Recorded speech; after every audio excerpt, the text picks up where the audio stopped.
মাগুরা শ্রীপুরে দুই চেয়ারম্যান প্রার্থীর সমর্থকদের ব্যাপক সংঘর্ষ, মোটরসাইকেল ভাঙচুর। মাগুরা শ্রীপুর উপজেলার নবগ্রাম বাজারে বুধবার রাতে দুই চেয়ারম্যান প্রার্থীর সমর্থকদের মধ্যে ব্যাপক সংঘর্ষ, 10-12টি মোটরসাইকেল ও নির্বাচনী অফিস ভাঙচুরের ঘটনা ঘটেছে। এতে অন্তত 10 জন আহত হয়েছে। ঘটনাস্থল থেকে 4 জনকে আটক করেছে শ্রীপুর থানা পুলিশ ও এলাকাবাসী সূত্রে জানা গেছে, রাত আনুমানিক 9টার দিকে উপজেলার গয়েশপুর ইউনিয়নের নবগ্রাম বাজারে উপজেলার চেয়ারম্যান প্রার্থী মোতাসিন বিল্লাহ সংগ্রাম ও শরীয়তুল্লাহ হোসেন মিয়া রাজনের সমর্থকদের মধ্যে সংঘর্ষ হয়। ঘটনার সময় রাজন গ্রুপের লোকজন নবগ্রাম বাজারে খেলাফত বিশ্বাসের দোকানের সামনে মোটরসাইকেল মার্কার একটি অফিস উদ্বোধন করেন। কিছুক্ষণ পরে সংগ্রাম গ্রুপের লোকজন মোটরসাইকেল বাহন নিয়ে মোটরসাইকেলের অফিসের সামনে এসে বিভিন্ন ধরনের উস্কানিমূলক মন্তব্য করেন। তখন উভয় পক্ষের লোকজনের মধ্যে কথা কাটাকাটি শুরু হলে সংগ্রাম তথা হালিম চেয়ারম্যান গ্রুপের লোকজন রাজন মিয়ার মোটরসাইকেল মার্কার অফিস ভাঙচুর করেন।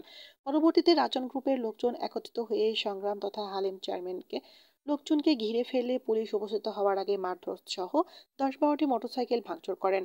উভয় পক্ষের লোকজনের মধ্যে মারামারির সময় ফিরোজ মণ্ডল, মুক্তার হোসেন সহ অন্তত 10 জন আহত হয়। আহতদের কয়েকজন বর্তমানে উপজেলা স্বাস্থ্য কমপ্লেক্স চিকিৎসা নেওয়ার জন্য ভর্তি হয়েছে। এলাকায় উত্তেজনা বিরাজ করছে। যেকোনো সময় উভয় পক্ষের লোকজনের মধ্যে মারামারি সহ ঘরবাড়ি ভাঙচুর ও লুটপাট হওয়ার সম্ভাবনা রয়েছে। খবর পেয়ে পুলিশ ঘটনাস্থলে উপস্থিত হয়ে সুজন, আনোয়ার, সিদ্দিক, সঞ্জয়কে আটক করে। হাসপাতাল সূত্রে জানা গেছে, আহতদের শটগানে গুলি লেগেছে। শ্রীপুর থানা অফিসার ইনচার্জ শেখ তাসমিম আলম জানান, খবর পেয়ে পুলিশ ঘটনাস্থলে এসে পরিস্থিতি নিয়ন্ত্রণ করে। সন্দেহজনকভাবে 4 জনকে আটক করা হয়েছে। ঘটনাস্থলে পুলিশ উপস্থিত ছিলেন।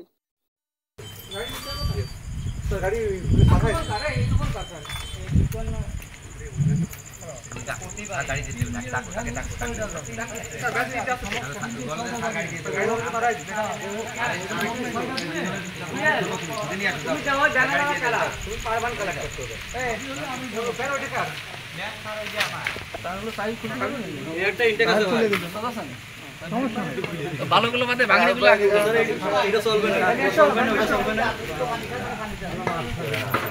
সবই আছে, এটা স্টার্ট হয় নাকি না? চল চল এগুলো গাড়ি। হ্যাঁ এটা ভিডিও করতে সব দেখি। এই যে সবই আছে, পিছনে পিছনে হয়তো পিছনে।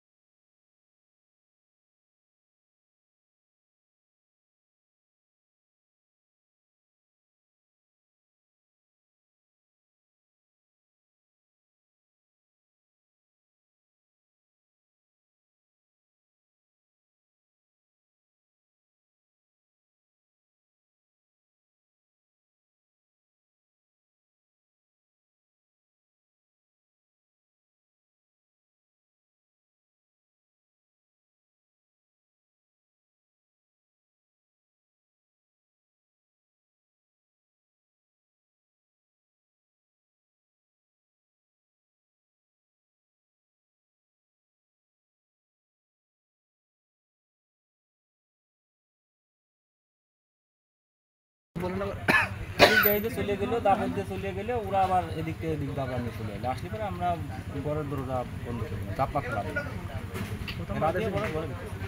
গাড়ি ঘোড়াগুলো আগে